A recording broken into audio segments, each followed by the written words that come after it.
है, बेटा है, बहू है, सब कुछ है, तब भी मन बहुत लोगों की अशांत रहती है।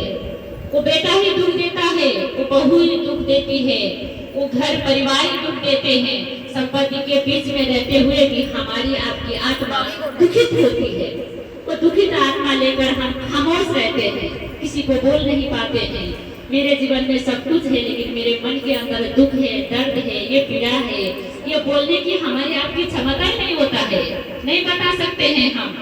एकमात्र ईश्वर की द्वार में हम बोलते हैं, ईश्वर की द्वार में हम आत्मा की किताबें खोलते हैं और लाइन लाइन से पढ़ते हैं। कई बार आत्मा की किताब पढ़ते हुए आंखों में आंसू बह जाती है, कई बार आत्मा की किताबें पढ़ते हुए में मुस्कुराहट आती है, कई बार आत्मा की किताब पढ़ते हुए हिम्मत आती है, और कई बार आत्मा की किताब पढ़ते हुए जीने का उम्मीद टूट जाता है। तो बताइए, सबसे ओरिजिनल किताब तो हमारी आपकी आत्मा में है, सबसे ओरिजिनल दिया तो हमारे आपके हृदय में है।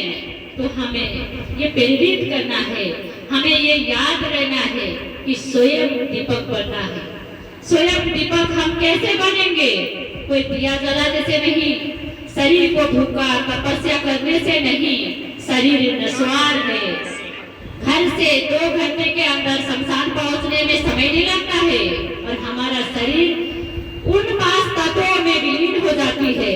हम फिर से दोबारा उसी रूप में प्रकट नहीं हो सकते हैं, लेकिन हमारी आपकी आत्मा बार बार इस धरती में पुनर्जन्म होकर आती है।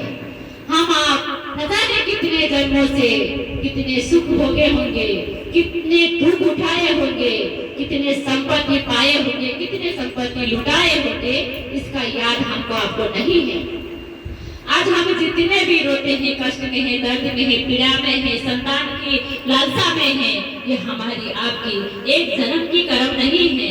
हजारों हजारों जन्म में हमने किया है, उसकी कर्म फल हमारी आपकी जीवन में भारी पड़ गया है। तो ये कली युग में सारे कर्म बंधनों से मुक्त होने की मात्र एक विकल्प गुरु मार्ग है।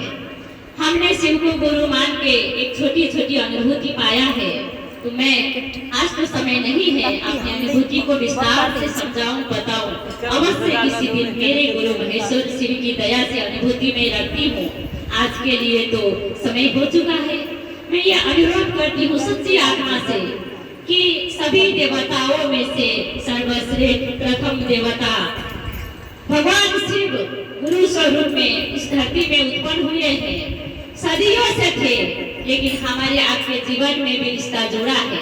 उन गुरु को अपना गुरु बना लीजिए, शिव के शिष्य बन जाइए, और हर हृदय में शिष्य का गुरु दया का ज्ञान का दीप जलने की प्रार्थना कीजिए। आप अपना भी, परिवार भी और जन जन के भी गुरु शिव हो जाइए। इसकी ध्यान, इसकी चाहत, इसकी कल्पना हम सब मिलके संकल्प लेते हैं। इस चाहत में, इस जीवन में जीते हैं कि जगत गुरु शिव जन जन के गुरु हो जाए। हे महादेव, हे महेश्वर, हे ईश्वर गुरु, यहाँ उपस्थित संपूर्ण शिव शिष्य परिवार पर असीम दया दृष्टि बनाए रखिए। हम सभी के जीवन में सुखमय हो, शांतिमय हो, आनंदमय जीवन लेकर हम अपने गुरु शिव मार्ग में चलने के लिए जो मिला अमर 3 सूत्र सच्ची मन से पालन कर सके। प्रथम सूत्र, हम अपने गुरु शिव से मन दया मांग सकते कि हे शिव, आप मेरे गुरु हैं, मैं आपका शिष्य हूँ, मुझ शिष्य पर दया कीजिए महादेव। दूसरा सूत्र, हम ये प्रयास करेंगे, करते ही रहेंगे, जो जीने की उम्मीद टूट चुका है, जो अशांति में जीवन जी रहे हैं, जो 20 संतान के जीवन तड़प रहे हैं, ऐसे लोगों को हम गले लगाते हैं, प्रेरणा देते हैं कि वो जगत गुरु शिव जन जन के जीवन को कल्याण करते हैं। आपकी जो भी मनोकामना है, शिव के शरण में आइए, शिव के शिष्य बनिए, और वो शिव गुरु आपके जीवन में असीम दया बरसाए, ये दूसरों को बताते हैं।